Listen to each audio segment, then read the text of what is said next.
Good evening. Look at this beautiful weather we're having. I don't know if you can see it in the camera, but it's raining. It's been raining a lot.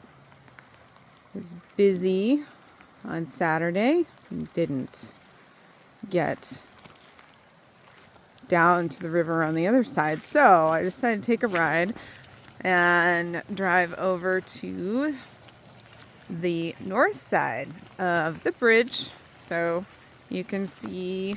Come around the corner right over there.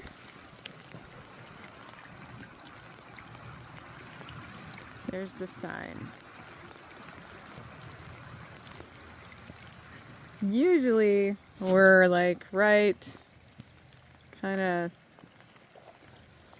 over that way and down the hill. But I just wanted to show you what our river's doing. That it's flowing. Spring is here. The snow is going away super fast. And I hope that you had a really great week.